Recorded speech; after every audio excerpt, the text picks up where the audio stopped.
আবারও চলে আসলাম তোমাদের জন্য সুন্দর এবং আকর্ষণীয় একটা ভিডিও নিয়ে।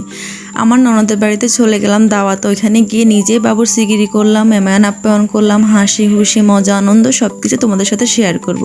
আশা করি পুরো ভিডিওটা তোমরা দেখবে ধৈর্য সহকারে এবং আমার ভিডিওটি লাইক কমেন্ট শেয়ার করবে। যারা চ্যানেলটি এখনও সাবস্ক্রাইব করনি তারা সাবস্ক্রাইব করে দিবে।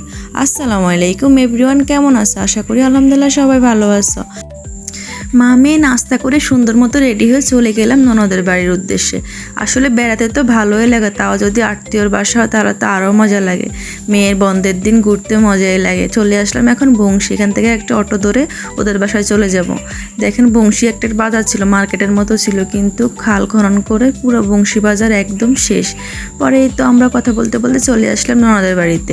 বৃষ্টি হচ্ছিল তো যাই পথে অনেক কাদা। আমার আসার কথা ছিল আরও আগেই, আমার রান্নার দায়িত্ব আছে, কিন্তু আমার আসতে আসতে একটু লেট হয়ে গেছে। পথে একটা ঝামেলা হয়েছিল তাই একটু লেট হয়ে গেছে। তাই এখানে এসে আমি বড়ুয়া খুলে চলে আসলাম রান্না করতে।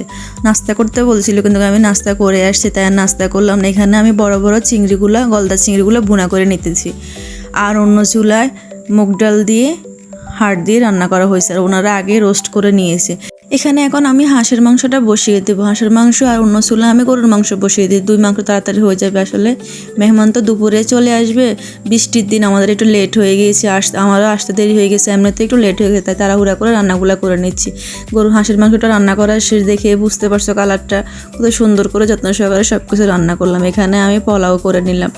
এখানে হাঁসের মাংসের ভিডিওটা আমার চ্যানেলে দেওয়া থাকবে। পোলাওর বিরিয়ানিটা পারফেক্ট পোলাও কীভাবে করা হয় এই ভিডিওটা আমার চ্যানেলে দেওয়া থাকবে, তোমরা চাইলে দেখে আসতে পারো। এখনও আপলোড করিনি কিন্তু করবে, এডিট করতে সময় লাগবে। তো এখানে পোলাও করা শেষ। আজকে মেহমানদের জন্য যা যা আয়োজন করলাম আমরা, এখানে এই যে সুন্দর সুন্দর লাল লাল করে গরুর মাংস রান্না করে নিয়ে এলাম। এখানে ওনাদের দেশি হাঁসের ডিম, এখানে বড় বড় গলদা চিংড়ি ভুনা করে নিলাম। তারপর এখানে হাঁসের মাংস, তাও ওনাদের দেশি পাতি হাঁসের মাংস রান্না করলাম। কালারগুলো দেখে বুঝতে পারছো রান্নাগুলো কেমন হয়েছে। এখানে রুই মাছ ভুনা করলাম, ভাজি করে বড় বড় রুই মাছ ভুনা করে নিলাম।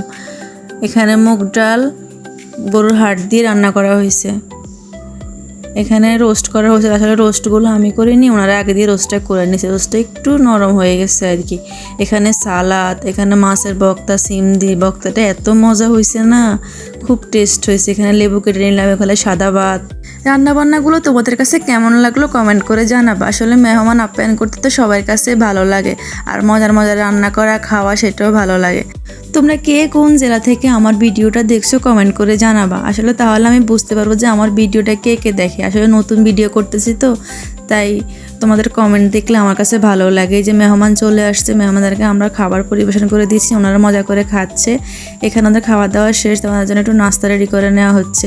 পরে ওগুলো মেহমান বিদায় দিয়ে আমি চলে আসলাম। আসলে আমার আবার বাড়ি একা আমার থাকা হবে না, মেয়ের পড়ালেখা আছে, তাই আমরা ব্যাক করে আবার চলে আসলাম বাড়িতে। আর যতই আনন্দ হাসি মজা করি না কেন, দিন শেষে নিজের বাড়িতে ভালো লাগে, একটা শান্তি পাওয়া যায়, তৃপ্তি পাওয়া যায়। এখানে আমার মেয়ে আসার সময় আবার অন্যান্য বাড়িতেও নেমে গেছে, ওই বাড়িতে থাকবে আজকে। আসলে আমার ছোটো বোন আছে তো, তাই ওর মেয়েটার সাথে দুষ্টামি করবে, স্কুলে বন্ধ আছে। আমি বাসায় চলে আসলাম। আমার ননদে খাবার দিয়ে দিয়েছে রাত্রের জন্য। রাত্রে আর খাওয়া দাওয়া করিনি, সব ফ্রিজে রেখে দিয়েছি। রেখে আমি শরীরটা একটু ক্লান্ত লাগছে, রেস্ট করে নিলাম। আমাদের এই ছোট্ট সংক্ষিপ্ত ভিডিওটা তোমাদের কাছে কেমন লাগলো কমেন্ট করে জানাবা। পাশেই থাকবা, চ্যানেলটা সাবস্ক্রাইব করবা।